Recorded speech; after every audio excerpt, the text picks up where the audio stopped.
Il y a très longtemps en Égypte, il y avait un bébé nommé Monas. Il était né à une époque où les choses étaient difficiles pour son peuple, les Israélites. Le pharaon, qui était roi en Égypte, avait peur de leur nombre croissant. Alors il a établi une règle maléfique. Tous les garçons bébés des Israélites devaient être emportés.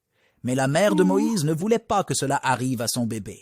Alors, elle a conçu un plan courageux. Elle a pris Moïse dans un panier et l'a doucement placé parmi les roseaux le long du fleuve Nil.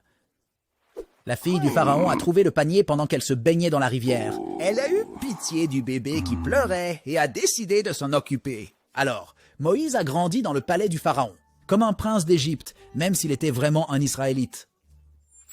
Quand Moïse est devenu plus âgé, il a vu combien le pharaon traitait mal les Israélites. Ils étaient forcés de travailler dur et en a souvent battu. Cela a contrarié Moïse.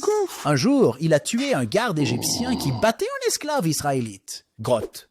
Après cela, il a dû quitter l'Égypte. Alors il s'est enfui dans un pays lointain et y a vécu pendant de nombreuses années. Alors, quelque chose d'incroyable s'est produit. Dieu a parlé à Moïse depuis un buisson ardent qui ne brûlait pas. Dieu a dit à Moïse de retourner en Égypte et de demander au pharaon de laisser passer les Israélites.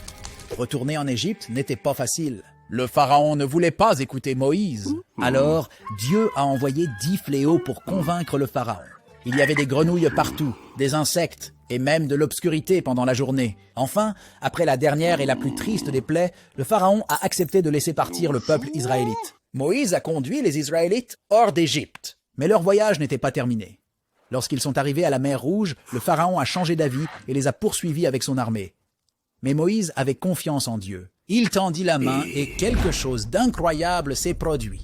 La mer s'est divisée en deux et les Israélites ont traversé sur la terre sèche. Après avoir été en sécurité, la mer est revenue à la normale et l'armée du pharaon ne pouvait plus les suivre. Moïse et les Israélites étaient finalement libres. Ils ont voyagé longtemps pour atteindre une montagne spéciale appelée Sinaï. Là, Dieu a donné à Moïse les 10 commandements, qui étaient des règles importantes sur comment vivre et être bon envers les autres. La vie de Moïse était pleine d'aventures et de miracles. Il a commencé comme un bébé dans un panier et a grandi pour devenir un grand leader qui a aidé son peuple à trouver la liberté et leur a montré comment vivre gentiment. Et avec raison.